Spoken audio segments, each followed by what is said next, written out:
எடை பிரச்சனையே இல்ல. ஏன்னா இது வந்து இதோட கெப்பாசிட்டி அதிகம் அந்த பிளைன்ல. இன்னும் அதிக ஆட்கள் ஏத்தலாம். அதே மாரி இது வந்து எவ்வளோ எ எல்லாரும் நெறைய அதுவும் தப்பு தப்பா சொல்றாங்க. ஃபுல் டேங்க் இருக்கும். ஃபுல் டேங்க்லாம் போட மாட்டாங்க. ஏன்னா இந்த பிளேன் வந்து கிட்டத்தட்ட 14,000 13,000 சில்ற 14,000 கிலோமீட்டர் டிராவல் பண்ணக்கூடிய பிளேன். ஆனா நம்ம இங்க போறது வந்து 7,000 சில்ற கிலோமீட்டர் தான். London to Ahmedabad to London.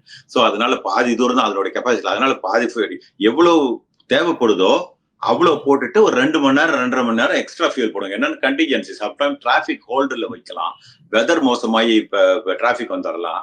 அல்லது போறத இதுல வந்து அந்த இது மாதிரி ஏதாவது ஒண்ணு அவங்க எதிர்பார்த்த வெதர் கொஞ்சம் சேஞ்ச் ஆயிருக்கலாம். ஹெட்விண்ட் அதிகமா இருக்கலாம். இது மாதிரி விஷயங்களுக்காக வேண்டி ஒரு ஒரு ஒரு ஒரு ரிசர்வ் பெட்ரோல் மாதிரி அது எவ்வளவு தேவையோ அவ்வளவு மட்டும் தான் போடுவாங்க.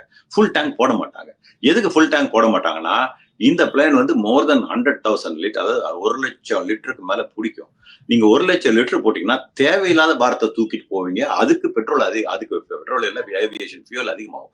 இப்ப இந்த ஃபியூல் அதிகமாகிறதுனா அதிகமாகாது இருக்கிறதுக்கு அதனாலதான் ஒவ்வொரு வெயிட்டுக்கும் உங்களுக்கு சார்ஜ் பண்றாங்க எல்லாம் பண்றாங்கன்னா ஒவ்வொரு கிலோ நீங்க எடை ஏத்துனீங்கனாலும் உங்களுக்கு வந்து ஃபியூல் அதிகமா கன்சியூம் பண்ணும். அதனால மினிமம் ஃபியூல தான் போக பார்ப்பாங்க. அவங்களுக்கு 2 மணி நேரம் அந்த பிளான் எக்ஸ்ட்ரா தான் வச்சிருப்பாங்க. ஸோ நான் கெஸ் பண்றேன் இந்த பிளான்க்கு ஒரு 55,000 லிட்டர் தான் இருக்கும். அதுக்கு மேல போட்டிருக்க மாட்டாங்க.